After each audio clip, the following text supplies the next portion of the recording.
ಹಾಗಾಗಿ ಇನ್ನು ಪಂಚಮಸಾಲಿ ಹೋರಾಟದ ವಿರುದ್ಧ ಒಬಿಸಿ ಮುಖಂಡರುಗಳು ಕಿಡಿಕಾರಿದ್ದಾರೆ. ಮೈಸೂರಿನಲ್ಲಿ ಆ ರೀತಿ ಆಕ್ರೋಶವನ್ನು ವ್ಯಕ್ತಪಡಿಸಿದ್ರು.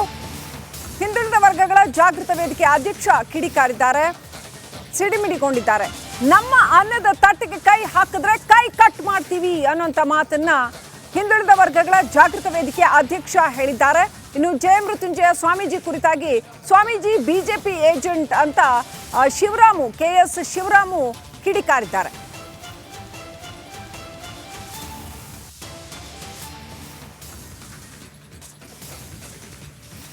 ಮತ್ತಷ್ಟು ಜೋರಾಗಿದೆ 2A ಮೀಸಲಾತಿ ಫೈಟ್ ವಿಚಾರ.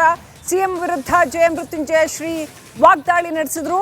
ಇದೀಗ KS ಶಿವರಾಮು ಏನು ವಾಗ್ದಾಳಿ ನಡೆಸಿದ್ರು ಅದರ ವಿಚಾರವಾಗಿ ಕೂಡ ಜಯಮೃತ್ಯುಂಜಯ ಶ್ರೀ ಮಾತನಾಡಿದ್ದಾರೆ. KS ಶಿವರಾಮು ಯಾರೋ ಗೊತ್ತಿಲ್ಲ, ನನ್ನ ಹಕ್ಕನ್ನ ನಾನು ಕೇಳ್ತಾ ಇದ್ದೇನೆ ಅಂತ ಪಂಚಮಸಾಲಿ ಶ್ರೀಗಳು ಹೇಳಿದ್ದಾರೆ. ನಮ್ಮ ಅನ್ನದ ತಟ್ಟೆಗೆ ಕೈ ಹಾಕಿದ್ರೆ ಆ ಕೈನೇ ಕತ್ತರಿಸಾಕ್ಬಿಡ್ತೀವಿ ನಾವು. ತಿಳ್ಕೊಳ್ಳಿ, ಹೇಳ್ತಾ ಇರೋದು ನಾನು. ನಮ್ಮ ಅನ್ನದ ತಟ್ಟೆಗೆ ಕೈ ಹಾಕಬೇಡಿ ದಯವಿಟ್ಟು. ನೀವು ಯಾವ ಮೀಸಲಾತಿನ ಕೇಳ್ಕೊಳ್ಳಿ, 10% ಮೀಸಲಾತಿ ತಗೊಳ್ಳಿ, ಬೇರೆ ಕಡೆ ಹೋಗಿ. ನಮ್ಮ 2A ವರ್ಗಕ್ಕೆ ಕೈ ಹಾಕಬೇಡಿ. ನಮ್ಮ ತಿನ್ನುವ ಅನ್ನವನ್ನು ಕಿತ್ಕೋಬೇಡಿ ದಯವಿಟ್ಟು. ನೀವು ಸ್ವಾಮೀಜಿ ಇದ್ದೀರಿ, ನಿಮಗೆ ಮಮಕಾರ ಇರಬೇಕು, ಮಾನವೀಯತೆ ಇರಬೇಕು, ಮನುಷ್ಯತ್ವ ಇರಬೇಕು. ಆ ಕಾರಣಕ್ಕಾಗಿ ಈ ಸಭೆಯ ಮೂಲಕ ನಿಮಗೆ ಎಚ್ಚರಿಕೆ ಕೊಡ್ತಾ ಇದ್ದೀವಿ. ಪಂಚಮಸಾಲಿ ಸಮಾಜದ ಶ್ರೀಗಳಿದ್ದಾರೆ, ಅವರನ್ನು ಕೂಡ ನಾನು ಮಾತಾಡ್ತೀನಿ. ಸ್ವಾಮೀಜಿ, ತಾವು ಕೂಡ ಈಗಾಗಲೇ CM ಹೇಳಿಕೆಯನ್ನು ಗಮನಿಸಿದ್ದೀರಿ. ಈ ಬಗ್ಗೆ ತಮ್ಮ ಮುಂದಿನ ಹೋರಾಟ ಏನಿರುತ್ತೆ? ಈ ರಾಜ್ಯದ ಮುಖ್ಯಮಂತ್ರಿಗಳ ಬಗ್ಗೆ ಭಾಳ ಗೌರವ ಇತ್ತು ನಮಗೆ. ಅವರು ಬುದ್ಧ, ಬಸವ, ಅಂಬೇಡ್ಕರು, ಪ್ರಜಾಪ್ರಭುತ್ವ, ಸಂವಿಧಾನ, ಸಾಮಾಜಿಕ ನ್ಯಾಯ ಅಂತೇಳಿ ಅದೇ ಆಲೋಚನೆಯಲ್ಲಿ ಬಂದಿರತಕ್ಕಂಥವ್ರಂತ ನಾವೆಲ್ಲ ಅಂದ್ಕೊಂಡಿದ್ದೀವಿ. ಆದರೆ ಒಂದು ದೊಡ್ಡ ಜನಾಂಗದ ಹೋರಾಟವನ್ನು, ಅದು ಪ್ರಜಾಪ್ರಭುತ್ವದ ದೇಗುಲವಾಗಿರ್ತಕ್ಕಂಥ ಅಧಿವೇಶನದಲ್ಲಿ ಸಂವಿಧಾನ ವಿರೋಧಿ ಅಂತ ಹೇಳುವಂಥದ್ದು ಅವರೇನು ವಕೀಲಿಕೆ ವೃತ್ತಿ ಮಾಡ್ಕೊಂಡು ಬಂದಾರಲ್ಲ, ಆ ವಕೀಲಿಕೆ ವೃತ್ತಿಗೆ ಅವ್ರು ಕುಳಿತಿರ್ತಕ್ಕಂಥ ಸ್ಥಾನಕ್ಕೆ ಅಗೌರವ ಮಾಡ್ದಂಗೆ.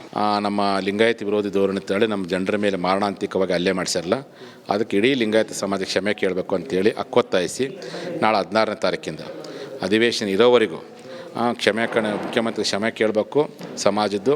ಮತ್ತು ಯಾರು ನಮ್ಮ ಜನರ ಮೇಲೆ ಹಲ್ಲೆ ಮಾಡಲ್ಲ ದುರುದ್ದೇಶದಿಂದ ಅವರನ್ನು ಕೂಡ ಸಸ್ಪೆಂಡ್ ಮಾಡಬೇಕು, ಅಮಾಯಕರ ಕೇಸನ್ನು ವಿತ್ಡ್ರಾ ಮಾಡಿಕೊಳ್ಬೇಕು ಅಂತ ಆಗ್ರಹಿಸಿ ನಾವುಗಳು ಧರಣಿ ಸತ್ಯಾಗ್ರಹವನ್ನು ಜಿಲ್ಲಾಧಿಕಾರಿಗಳ ಕಚೇರಿ ಮುಂದೆ 16 ತಾರೀಕಿಂದ ಬೆಳಗಿನ 10 ಗಂಟೆಯಿಂದ ಸಂಜೆ 6 ಗಂಟೆವರೆಗೆ ಮಾಡ್ತೀವಿ. ಹಿಂದುಳಿದ ವರ್ಗಗಳ ಜಾಗೃತಿ ವೇದಿಕೆ ಅಧ್ಯಕ್ಷ ಆಗಿರುವಂಥ ಶಿವರಾಮ್ ಅವರು ಹೇಳಿದ್ದಾರೆ. ಮತ್ತು ತಾವು ಏನು BJP ಏಜೆಂಟ್ರಂತೆ ವರ್ತನೆ ಮಾಡ್ತಿದ್ದಾರಂತೆ. ಅವ್ನು ಯಾರಂತ ಗೊತ್ತಿಲ್ಲ, ಅವನ ಹೆಸರು ಹೇಳಿ ನನ್ನ ನಾಲಿಗೆ ಯಾಕೆ ವಸೂಲು ಮಾಡ್ಕೊಳೋದು? ಇಂಥ 1000 ಹೇಳಿಕೆ ಕೊಡ್ತಾರೆ. ನಾವು ಅಂಬೇಡ್ಕರ್ ಕೊಟ್ಟಂಥ ಅನ್ನದಲ್ಲಿ ಒಂದು ತೂತು ಕೇಳಕತ್ತೀವಿ, ಕೇಳೋಕ್ಕೆ ನಮಗೆ ಕೊಟ್ಟಿದ್ದಾರೆ. ನಾವು ಪ್ರಜಾಪ್ರಭುತ್ವ ಜೀವನ ಮಾಡಕತ್ತೀವಿ, ಸರ್ಕಾರಕ್ಕೆ ಟ್ಯಾಕ್ಸ್ ಕಟ್ತೇವೆ, ಓಟ್ ಕೊಡ್ತೇವೆ, ಹಕ್ಕನೇ ಕೇಳಕತ್ತೀವಿ. ಕೊಡೋದು ಬಿಡೋದು ಸರ್ಕಾರ ಬಿಟ್ಟಿದ್ದು, ನೀವು ಅವ್ರನ್ನ ಕೇಳ್ಕೊಳ್ರಿ. ಇಂಥವೆಲ್ಲ ಗೊಡ್ಡು ಬೆದಕ್ಕೆ ಎದುರುವಂಥ ಜನ ನಮ್ಮ ಜನ ಅಲ್ಲ. BJPಯಿಂದ ನೀವು ಸಿದ್ದರಾಮಯ್ಯ ಅವ್ರನ್ನ ಕೆಳಗಿಳಿಸ್ಬೇಕು ಅನ್ನೋ ನಿಟ್ಟಿನಲ್ಲಿ ಸುಪಾರಿ ಪಡೆದಿದ್ದೀರಂತೆ. ಅವ್ರು ಯಾರು ಮಾತಾಡ್ತಾರೆ ಅವ್ರು ಸುಪಾರಿ ಪಡ್ಕೊಂಡಿರ್ಬೋದು, ಅಂಥ ಕೆಟ್ಟ ಗುಣ ಅಲ್ಲ. ನಾನು ಈ ಸರ್ಕಾರ ಬಂದ ಮಾತು ಹೋರಾಟ ಮಾಡ್ತಿಲ್ಲ, ಜಗದೀಶ್ ಶೆಟ್ಟರ್ ಇದ್ದಾಗ ಹೋರಾಟ ಮಾಡ್ತಿದ್ದೀನಿ, ಅವಾಗ ಈ ಮಾತು ಹೇಳ್ಬೇಕಾಗಿತ್ತು. ಯಡಿಯೂರಪ್ಪರದ್ದು ಹೋರಾಟ ಮಾಡ್ತೀವಿ, ಅವಾಗ ಈ ಮಾತು ಹೇಳ್ಬೇಕಾಗಿತ್ತು. ಬೊಮ್ಮಾರಿದ್ದಾಗ ಹೋರಾಟ ಆ ರೀತಿ ಹೇಳ್ಬೇಕಾಗಿತ್ತು. ಅಂದರೆ ಈಗ ಏನಾಗೈತಪ್ಪ ಅಂದರೆ ಇಡೀ ಕರ್ನಾಟಕ ಜನ ಮುಖ್ಯಮಂತ್ರಿಗಳ ಆ ರೀತಿಯಾಗಿರ್ತಕ್ಕಂಥ ದಬ್ಬಾಳಿಕೆ ವ್ಯಕ್ತಿತ್ವ ನೋಡಿ ಬೇಸರಾಗಿರಲ್ಲ. ಹಾಗಾಗಿ ಇನ್ನು ಪಂಚಮಸಾಲಿ ಹೋರಾಟದ ವಿರುದ್ಧ ಒಬಿಸಿ ಮುಖಂಡರುಗಳು ಕಿಡಿಕಾರಿದ್ದಾರೆ. ಮೈಸೂರಿನಲ್ಲಿ ಆ ರೀತಿ ಆಕ್ರೋಶವನ್ನು ವ್ಯಕ್ತಪಡಿಸಿದ್ರು. ಹಿಂದುಳಿದ ವರ್ಗಗಳ ಜಾಗೃತ ವೇದಿಕೆ ಅಧ್ಯಕ್ಷ ಕಿಡಿಕಾರಿದ್ದಾರೆ, ಸಿಡಿಮಿಡಿಗೊಂಡಿದ್ದಾರೆ. ನಮ್ಮ ಅನ್ನದ ತಟ್ಟೆಗೆ ಕೈ ಹಾಕಿದ್ರೆ ಕೈ ಕಟ್ ಮಾಡ್ತೀವಿ ಅನ್ನೋಂಥ ಮಾತನ್ನ ಹಿಂದುಳಿದ ವರ್ಗಗಳ ಜಾಗೃತ ವೇದಿಕೆ ಅಧ್ಯಕ್ಷ ಹೇಳಿದ್ದಾರೆ. ಇನ್ನು ಜಯಮೃತ್ಯುಂಜಯ ಸ್ವಾಮೀಜಿ ಕುರಿತಾಗಿ ಸ್ವಾಮೀಜಿ ಬಿಜೆಪಿ ಏಜೆಂಟ್ ಅಂತ KS ಶಿವರಾಮು ಕಿಡಿಕಾರಿದ್ದಾರೆ.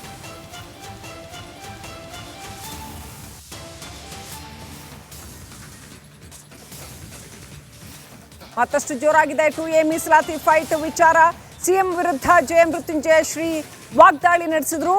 ಇದೀಗ KS ಶಿವರಾಮು ಏನು ವಾಗ್ದಾಳಿ ನಡೆಸಿದ್ರು ಅದರ ವಿಚಾರವಾಗಿ ಕೂಡ ಜಯಮೃತ್ಯುಂಜಯ ಶ್ರೀ ಮಾತನಾಡಿದ್ದಾರೆ. KS ಶಿವರಾಮು ಯಾರೋ ಗೊತ್ತಿಲ್ಲ, ನನ್ನ ಹಕ್ಕನ್ನ ನಾನು ಕೇಳ್ತಾ ಇದ್ದೇನೆ ಅಂತ ಪಂಚಮಸಾಲಿ ಶ್ರೀಗಳು ಹೇಳಿದ್ದಾರೆ. ನಮ್ಮ ಅನ್ನದ ತಟ್ಟೆಗೆ ಕೈ ಹಾಕಿದ್ರೆ ಆ ಕೈನೇ ಕತ್ತರಿಸಾಕ್ಬಿಡ್ತೀವಿ ನಾವು. ತಿಳ್ಕೊಳ್ಳಿ, ಹೇಳ್ತಾ ಇರೋದು ನಾನು. ನಮ್ಮ ಅನ್ನದ ತಟ್ಟೆಗೆ ಕೈ ಹಾಕಬೇಡಿ ದಯವಿಟ್ಟು. ನೀವು ಯಾವ ಮೀಸಲಾತಿನ ಕೇಳ್ಕೊಳ್ಳಿ, 10% ಮೀಸಲಾತಿ ತಗೊಳ್ಳಿ, ಬೇರೆ ಕಡೆ ಹೋಗಿ. ನಮ್ಮ 2A ವರ್ಗಕ್ಕೆ ಕೈ ಹಾಕಬೇಡಿ. ನಮ್ಮ ತಿನ್ನುವ ಅನ್ನವನ್ನು ಕಿತ್ಕೋಬೇಡಿ ದಯವಿಟ್ಟು. ನೀವು ಸ್ವಾಮೀಜಿ ಇದ್ದೀರಿ, ನಿಮಗೆ ಮಮಕಾರ ಇರಬೇಕು, ಮಾನವೀಯತೆ ಇರಬೇಕು, ಮನುಷ್ಯತ್ವ ಇರಬೇಕು. ಆ ಕಾರಣಕ್ಕಾಗಿ ಈ ಸಭೆಯ ಮೂಲಕ ನಿಮಗೆ ಎಚ್ಚರಿಕೆ ಕೊಡ್ತಾ ಇದ್ದೀವಿ. ಪಂಚಮಸಾಲಿ ಸಮಾಜದ ಶ್ರೀಗಳಿದ್ದಾರೆ, ಅವರನ್ನು ಕೂಡ ನಾನು ಮಾತಾಡ್ತೀನಿ. ಸ್ವಾಮೀಜಿ, ತಾವು ಕೂಡ ಈಗಾಗಲೇ CM ಹೇಳಿಕೆಯನ್ನು ಗಮನಿಸಿದ್ದೀರಿ. ಈ ಬಗ್ಗೆ ತಮ್ಮ ಮುಂದಿನ ಹೋರಾಟ ಏನಿರುತ್ತೆ? ಈ ರಾಜ್ಯದ ಮುಖ್ಯಮಂತ್ರಿಗಳ ಬಗ್ಗೆ ಭಾಳ ಗೌರವ ಇತ್ತು ನಮಗೆ. ಅವರು ಬುದ್ಧ, ಬಸವ, ಅಂಬೇಡ್ಕರು, ಪ್ರಜಾಪ್ರಭುತ್ವ, ಸಂವಿಧಾನ, ಸಾಮಾಜಿಕ ನ್ಯಾಯ ಅಂತೇಳಿ ಅದೇ ಆಲೋಚನೆಯಲ್ಲಿ ಬಂದಿರತಕ್ಕಂಥವ್ರಂತ ನಾವೆಲ್ಲ ಅಂದ್ಕೊಂಡಿದ್ದೀವಿ. ಆದರೆ ಒಂದು ದೊಡ್ಡ ಜನಾಂಗದ ಹೋರಾಟವನ್ನು, ಅದು ಪ್ರಜಾಪ್ರಭುತ್ವದ ದೇಗುಲವಾಗಿರ್ತಕ್ಕಂಥ ಅಧಿವೇಶನದಲ್ಲಿ ಸಂವಿಧಾನ ವಿರೋಧಿ ಅಂತ ಹೇಳುವಂಥದ್ದು, ಅವ್ರೇನು ವಕೀಲಿಕೆ ವೃತ್ತಿ ಮಾಡ್ಕೊಂಡು ಬಂದಾರಲ್ಲ, ಆ ವಕೀಲಿಕೆ ವೃತ್ತಿಗೆ ಅವ್ರು ಕುಳಿತಿರ್ತಕ್ಕಂಥ ಸ್ಥಾನಕ್ಕೆ ಅಗೌರವ ಮಾಡ್ದಂಗೆ. ನಮ್ಮ ಲಿಂಗಾಯತ ವಿರೋಧಿ ಧೋರಣೆ ಅಂತೇಳಿ ನಮ್ಮ ಜನರ ಮೇಲೆ ಮಾರಣಾಂತಿಕವಾಗಿ ಹಲ್ಲೆ ಮಾಡಿಸಿರಲ್ಲ, ಅದಕ್ಕೆ ಇಡೀ ಲಿಂಗಾಯತ ಸಮಾಜ ಕ್ಷಮೆ ಕೇಳಬೇಕು ಅಂತೇಳಿ ಒತ್ತಾಯಿಸಿ ನಾಳೆ 16ನೇ ತಾರೀಕಿಂದ ಅಧಿವೇಶನ ಇರೋವರೆಗೂ ಮುಖ್ಯಮಂತ್ರಿ ಕ್ಷಮೆ ಕೇಳಬೇಕು ಸಮಾಜದ್ದು. ಮತ್ತು ಯಾರು ನಮ್ಮ ಜನರ ಮೇಲೆ ಹಲ್ಲೆ ಮಾಡಲ್ಲ ದುರುದ್ದೇಶದಿಂದ, ಅವರನ್ನು ಕೂಡಲೇ ಸಸ್ಪೆಂಡ್ ಮಾಡಬೇಕು, ಅಮಾಯಕರ ಕೇಸನ್ನು ವಿತ್ಡ್ರಾ ಮಾಡಿಕೊಳ್ಬೇಕು ಅಂತ ಆಗ್ರಹಿಸಿ ನಾವುಗಳು ಧರಣಿ ಸತ್ಯಾಗ್ರಹವನ್ನು ಜಿಲ್ಲಾಧಿಕಾರಿಗಳ ಕಚೇರಿ ಮುಂದೆ 16 ತಾರೀಕಿಂದ ಬೆಳಗಿನ 10 ಗಂಟೆಯಿಂದ ಸಂಜೆ 6 ಗಂಟೆವರೆಗೆ ಮಾಡ್ತೀವಿ. ಹಿಂದುಳಿದ ವರ್ಗಗಳ ಜಾಗೃತಿ ವೇದಿಕೆ ಅಧ್ಯಕ್ಷ ಆಗಿರುವಂಥ ಶಿವರಾಮ್ ಅವರು ಹೇಳಿದ್ದಾರೆ. ಮತ್ತು ತಾವು ಏನು BJP ಏಜೆಂಟ್ರಂತೆ ವರ್ತನೆ ಮಾಡ್ತಿದ್ದಾರಂತೆ. ಅವ್ನು ಯಾರಂತ ಗೊತ್ತಿಲ್ಲ, ಅವನ ಹೆಸರು ಹೇಳಿ ನನ್ನ ನಾಲಿಗೆ ಯಾಕೆ ವಸೂಲು ಮಾಡ್ಕೊಳೋದು, ಇಂಥ 1000 ಹೇಳಿಕೆ ಕೊಡ್ತಾರೆ. ನಾವು ಅಂಬೇಡ್ಕರ್ ಕೊಟ್ಟಂಥ ಅನ್ನದಲ್ಲಿ ಒಂದು ತೂತು ಕೇಳಕತ್ತೀವಿ, ಕೇಳೋಕ್ಕೆ ನಮಗೆ ಕೊಟ್ಟಿದ್ದಾರೆ. ನಾವು ಪ್ರಜಾಪ್ರಭುತ್ವ ಜೀವನ ಮಾಡಕತ್ತೀವಿ, ಸರ್ಕಾರಕ್ಕೆ ಟ್ಯಾಕ್ಸ್ ಕಟ್ತೇವೆ, ಓಟ್ ಕೊಡ್ತೇವೆ, ಹಕ್ಕನೇ ಕೇಳಕತ್ತೀವಿ. ಕೊಡೋದು ಬಿಡೋದು ಸರ್ಕಾರ ಬಿಟ್ಟಿದ್ದು, ನೀವು ಅವ್ರನ್ನ ಕೇಳ್ಕೊಳ್ರಿ. ಇಂಥವೆಲ್ಲ ಗೊಡ್ಡು ಬೆದಕ್ಕೆ ಎದುರುವಂಥ ಜನ ನಮ್ಮ ಜನ ಅಲ್ಲ.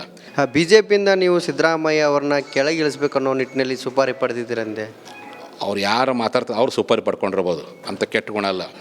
ನಾನು ಈ ಸರ್ಕಾರ ಬಂದ ಮಾತು ಹೋರಾಟ ಮಾಡ್ತಿಲ್ಲ, ಜಗದೀಶ್ ಶೆಟ್ಟರ್ ಇದ್ದಾಗ ಹೋರಾಟ ಮಾಡ್ತಿದ್ದೀನಿ. ಅವಾಗ ಈ ಮಾತು ಹೇಳ್ಬೇಕಾಗಿತ್ತು. ಯಡಿಯೂರಪ್ಪರದ್ದು ಹೋರಾಟ ಮಾಡ್ತೀನಿ, ಅವಾಗ ಈ ಮಾತು ಹೇಳ್ಬೇಕಾಗಿತ್ತು. ಬೊಮ್ಮಾರಿದ್ದಾಗ ಹೋರಾಟ ಆ ರೀತಿ ಹೇಳ್ಬೇಕಾಗಿತ್ತು. ಅಂದರೆ ಈಗ ಏನಾಗೈತಪ್ಪ ಅಂದರೆ, ಇಡೀ ಕರ್ನಾಟಕ ಜನ ಮುಖ್ಯಮಂತ್ರಿಗಳ ಆ ರೀತಿಯಾಗಿರ್ತಕ್ಕಂಥ ದಬ್ಬಾಳಿಕೆ ವ್ಯಕ್ತಿತ್ವ ನೋಡಿ ಬೇಸರ ಆಗಿರಲ್ಲ. ಸರಿ, ಇವತ್ತು UI ಪ್ರಮೋಷನ್ ಇತ್ತು, ಉಪೇಂದ್ರ ಸಾಹೇಬ್ರ ಜೊತೆಲಿ ಇಲ್ಲಿ ಬಂದು. ಸೊ ಬಂದಾಗ ಒಂದು 10 ನಿಮಿಷ ಹೋಗಿ ಭೇಟಿಯಾಗಿ ಬರೋಣ, ಅವನು ನೋಡ್ದಂಗೆ ಆಗುತ್ತೆ ಅಂತ ಹೋದಾಗ ಭಾಳ ಚೆನ್ನಾಗಿ ರಿಸೀವ್ ಮಾಡಿದ್ರು, ನಗ್ನಗ್ತಾ ಭಾಳ ಸಂತೋಷ ಪಟ್ಟರು. ನಾವು ಹೋಗಿದ್ದಕ್ಕೆ ನಾವು ಹೇಳ್ದು, ಕಲೆಗೆ ಕಲಾವಿದರಿಗೆ ನಾವು ಯಾವಾಗಲೂ ನಿಮ್ಮ ಜೊತೆ ಇರ್ತೀವಿ, ವಿ ಆರ್ ವಿತ್ ಯು ಅಂತ ಹೇಳಿ ಬಂದು. ಈ was very very happy and very touched. Sir, ಒಬ್ಬ ರಾಷ್ಟ್ರಪತಿ ಪದಕ ವಿಜೇತ ನಟನನ್ನು ಆತನ ಮನೆಗೆ ಬಂದು ಕನಿಷ್ಠ ಗೌರವ ಇಲ್ಲದೆ ಆತ ಬೆಡ್ರೂಮಲ್ಲಿದ್ದಾಗ ಆತನನ್ನು ಕರೆದುಕೊಂಡು ಹೋಗೋದು ಎಷ್ಟು ಸರಿ ಸರ್? ಸರಿದು ಸತ್ಯ ಹೇಳಬೇಕು ಅಂತಂದರೆ, ಕಲೆಗೆ ಕಲಾವಿದರಿಗೆ ಈ ಥರದ್ದು ಯಾರಿಗೂ ಆಗಬಾರ್ದು, ಇಲ್ಲೂ ಆಗಬಾರ್ದು, ಇಡೀ ದೇಶದಲ್ಲಿ. ಒಂದು ಮಾತ್ರ ಹೇಳಲಿಕ್ಕೆ ಇಷ್ಟಪಡ್ತೀನಿ, ರಾಜಕೀಯ 1000 ಇರ್ಬೋದು, ಯಾವುದೇ ಪಕ್ಷ ಏನೇ ಇರ್ಬೋದು, ಅದು ನಮಗೆ ಗೊತ್ತಿಲ್ಲ. ರಾಜಕೀಯಕ್ಕೂ ಕಲೆಗೂ ಸಂಬಂಧ ಇಲ್ಲ. ಕಲೆಗೆ ರಾಜಕೀಯವನ್ನು ಯಾವತ್ತೂ ಮಿಕ್ಸ್ ಮಾಡಬೇಡಿ ದಯಮಾಡಿ. ಕಲಾವಿದನ್ನ ಕಲೆಯನ್ನು ಹಾಗೆ ಬಿಡಿ. ಈ ನದಿಯಲ್ಲಿ ನೀರದಂಗೆ ಹರಿತಾ ಇರುತ್ತದು, ಅದು ಬಿಟ್ಬಿಟ್ಟು ಹರಿಯೋ ನೀರಿಗೆ ಕಲ್ಲಾಕೋಕೆ ಹೋಗ್ಬೇಡಿ ಯಾರೂ. ಅಷ್ಟು ಮಾತ್ರ ಕೇಳಲಿಕ್ಕೆ ಇಷ್ಟಪಡ್ತೀನಿ. ಸರ್, ಸಹಜವಾಗಿ ತಾವು ಕೂಡ ಪ್ರೀಮಿಯರ್ ಶೋಗಳಿಗೆ ಹೋಗೋದು ಸಹಜ. ಅದು ಇಂಥ ಸಮಯದಲ್ಲಿ ದುರಂತ ಆಯಿತು ಅಂಥೇಳಿ ಆ ನಾಯಕ ನಟನನ್ನು ಹೊಣೆ ಮಾಡೋದು ಎಷ್ಟು ಸರಿ ಅನಿಸುತ್ತೆ ಸರ್ ತಮಗೆ? ಸರ್ ನೋಡಿ, ಕೆಲವು ಸಂದರ್ಭಗಳಲ್ಲಿ ಯಾರ ಕೈಲೂ ಇರೋದಿಲ್ಲ. ಯಾಕಂದರೆ ಒಂದು ನಾಯಕ ನಟನ ನೋಡಬೇಕು ಅಂತಂದಾಗ 1000 ಜನ ಬರ್ತಾರೆ, ಫ್ಯಾನ್ಸ್ ಅಂದ್ಬಿಟ್ಟು. ಇನ್ಫ್ಯಾಕ್ಟ್ ರಾಜಕೀಯದಲ್ಲೂ ಕೂಡ ಸಾಕಷ್ಟು ಜನ ಸಭೆ ಸಮಾರಂಭಗಳಾದಾಗ ಲಕ್ಷಾಂತರ ಜನ ಬರ್ತಾರೆ.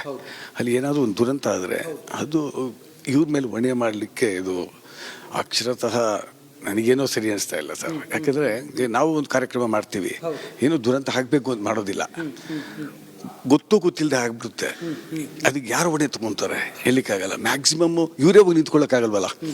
ಕಲಾವಿದರು ಹೋಗ್ಬಿಟ್ಟು ಅವ್ರ ಫ್ಯಾನ್ಸನ್ನು ತಿಳಿಯೋಕ್ಕಾಗಲ್ಲ. ಇಟ್ಸ್ ಅದು ಯಾರು ಕೂಡ ಕೈ ಮಿತಿ ಮೀರೋದಾಗ ಏನಾಗುತ್ತೆ ಅಂತ ಯಾರ ಕೈಲೂ ಇಲ್ಲ ಅದು. ಸೊ ಅದನ್ನು ಇವ್ರು ಹೊಣೆ ಮಾಡೋದ್ರಲ್ಲಿ ಅಷ್ಟು ಸರಿಯಲ್ಲ ಅನಿಸುತ್ತೆ ಸರ್. ಸರ್, ಇಂಥ ಸಮಯದಲ್ಲಿ ಒಬ್ಬ ನಟನಿಗೆ ಸಂಕಷ್ಟ ಆದಾಗ ತಾವೆಲ್ಲರೂ ಕೂಡ ಕಲಾವಿದರು ಆತನ ಜೊತೆಗೆ ನಿಂತಿದ್ದು ಅಥವಾ ನಿಲ್ಲಬೇಕಾದಂಥ ಅಗತ್ಯ ಎಷ್ಟಿದೆ ಸರ್ ಈ ಸಮಯದಲ್ಲಿ? ಒಂದು ಮಾತ್ರ ಹೇಳ್ತೀವಿ ಸರ್, ಕಲೆಗೆ ಕಲಾವಿದರಿಗೆ ಯಾರು ಬೆಲೆ ಕೊಡ್ತಾರೋ ಅವರೆಲ್ಲ ಅವ್ರ ಜೊತೆ ಇದ್ದೇ ಇರ್ತಾರೆ. ಕಲೆನ ಮತ್ತು ಕಲಾವಿದರನ್ನ